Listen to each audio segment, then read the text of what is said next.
माँ तू सबसे प्यारी है, माँ तू जग में न्यारी है।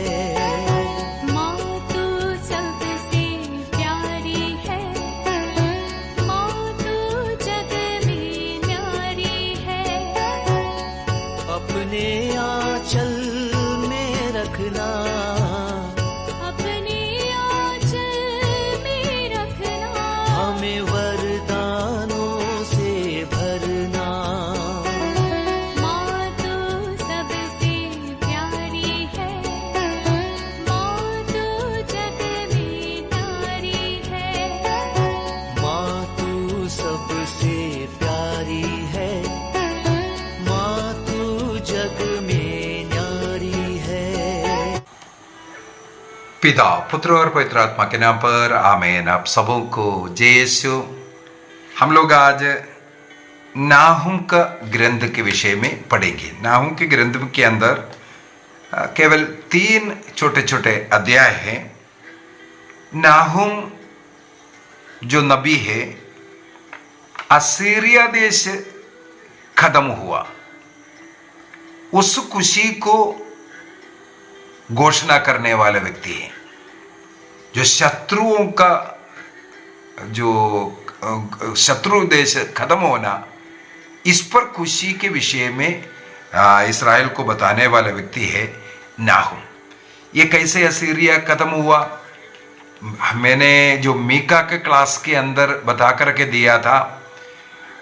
राजा हेजकिय्याह के समय पर यूदा देश पर आक्रमण करने के लिए सन्नाकरीम आया था और उन्होंने अपने चेलों को भेज करके हेजकिय्याह का मजाक उठाया और सत्य एक ईश्वर, एकमात्र ईश्वर में विश्वास करने के विषय में भी उनकी किल्ली उड़ाई, लोगों के सामने उनको नीचा करना, उनका मनोबल को गिराने का कार्य।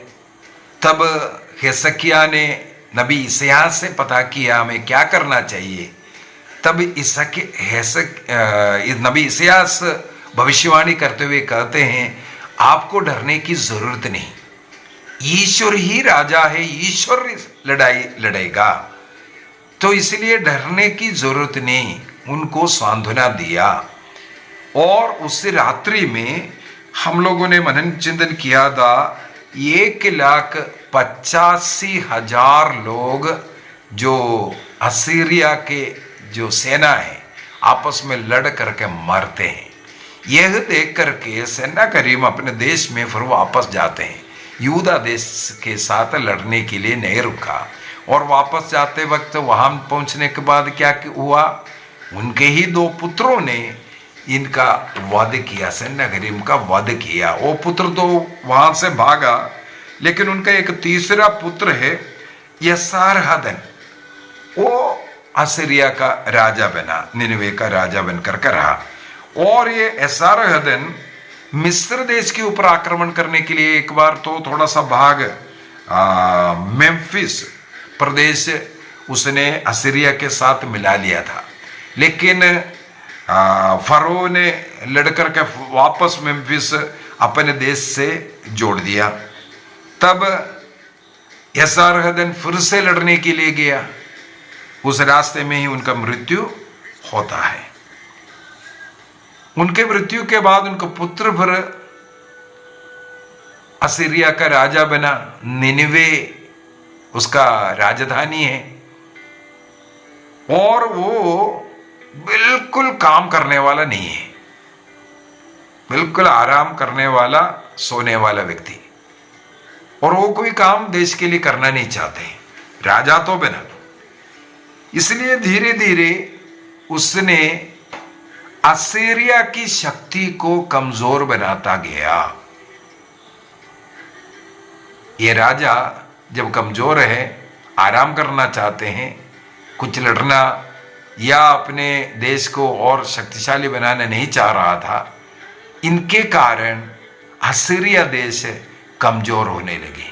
केवल यही नहीं, उसने सोचा मैं बैठ करके क्यों लोगों का ये सब अच्छाइयाँ देखें, उसने अपना देश को दो भागों में, असीरिया देश को दो भागों में विभाजित किया, उनके दो पुत्रों को दे दिया। ये असीरिया का पतन का प्रारंभ था। और आगे चल करके इस प्रकार के राजा के कारण BC 612 में बाबुल और मेदिया देश इनके ऊपर आक्रमण किया। बाबुल और मेदिया देश मिलकर के असीरिया के ऊपर आक्रमण किया। राजा शक्तिशाली नहीं है तो देश का क्या हालत होगा। उन्होंने अपने कब्जे में किया। निनिवे पर बाबुल देश शासन करना शुरू किया, अर्थात निनिवे का पतन हुआ। यही बात नाहुम के ग्रंथ के अंदर हम लोग पढ़ते हैं। नाहुम के ग्रंथ में मैंने बोला 3 अध्याय है। नाहुम शब्द का अर्थ ईश्वर दिलासा देता है। नाहुम शब्द का अर्थ ईश्वर दिलासा देता है। जब असीरिया खत्म हुआ, यूदा देश को दिलासा देने वाला व्यक्ति है नाहुम। और इस 3 अध्याय के अंदर ईश्वर किस प्रकार युद्ध करता है, ईश्वर किस प्रकार दुश्मनों के हाथों से देश को बचाता है, और यूदा देश के ऊपर असीरिया देश आक्रमण करने के लिए भी इसलिए आया। ईश्वर के हाथ में असीरिया देश एक टूल मात्र था, एक शस्त्र मात्र था। असीरिया देश के द्वारा यूदा देश को ठीक करने के लिए उनको एक प्रकार दंड नहीं बल्कि उनको शिक्षा देने के लिए असीरिया को इस्तेमाल किया। और असीरिया अपने घमंड और इसके बाद आकर के वहां के राजा का आलस्य के कारण नष्ट भी होता है। ये बता करके दे रहा है। अध्याय 2 के अंदर, नाहुम के अध्याय 2 के अंदर निनिवे के किस प्रकार विनाश हुआ इसके वर्णन किया है। और अध्याय 3 के अंदर भी यही बता करके दे रहा है, असूरियों का घमंड के कारण उनका विनाश हुआ। ये सब हम लोगों के लिए भी एक उदाहरण है। कोई भी व्यक्ति घमंड करता है, अहंकार करता है, उनका विनाश होगा।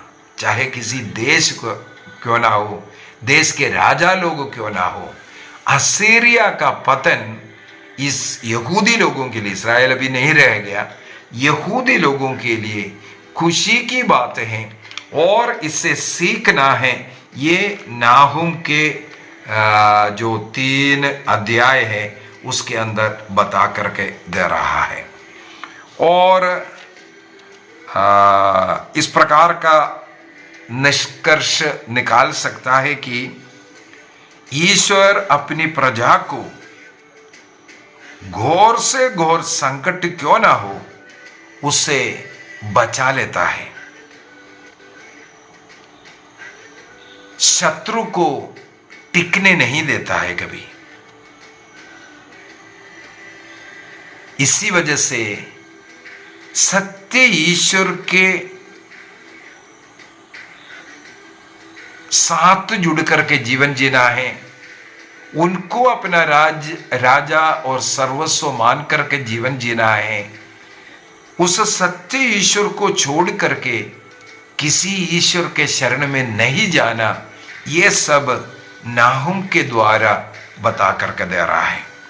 और जैसे हमें मालूम है नाहुम के जो ग्रंथ के समय पर वो जो राजाओं के विषय में जो है, राजाओं का दूसरा ग्रंथ अध्याय 19 का जो वर्णन नाहुम के समय के घटनाएं हैं।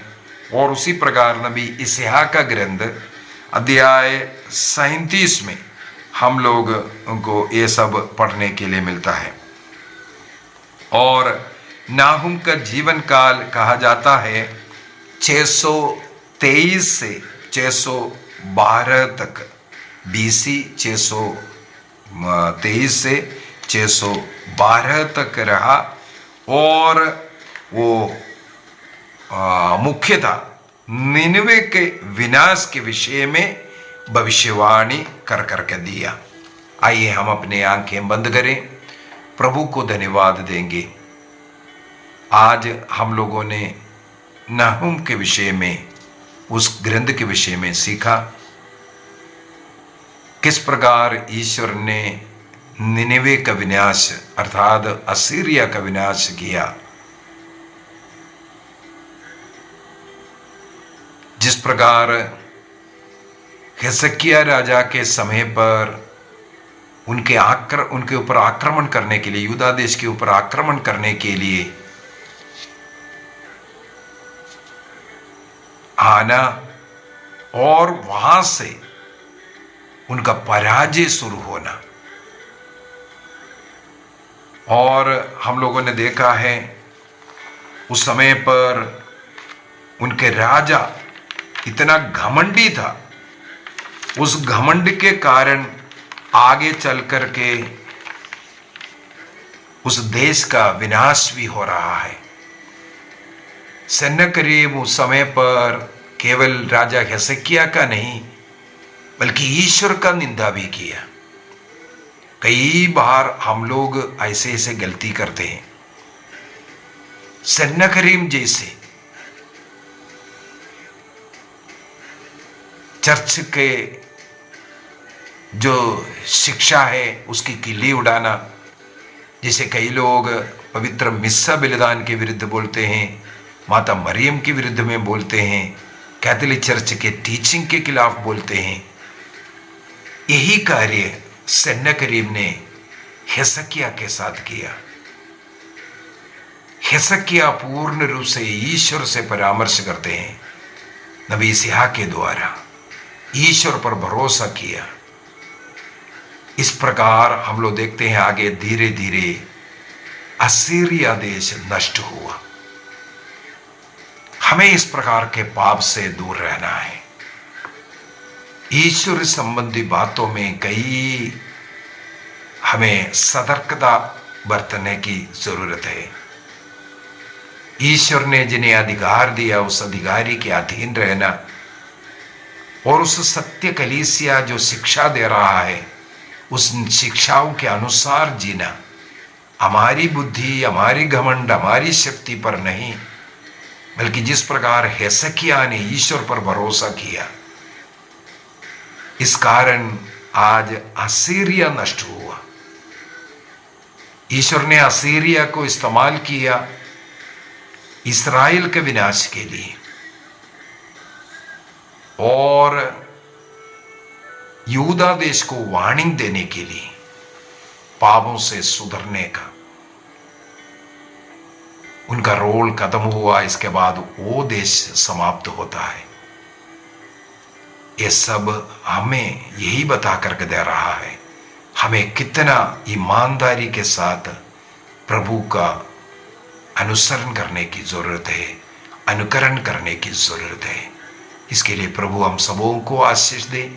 पिता, पुत्र और पवित्र आत्मा के नाम पर आमीन। आप सबों को जय यीशु।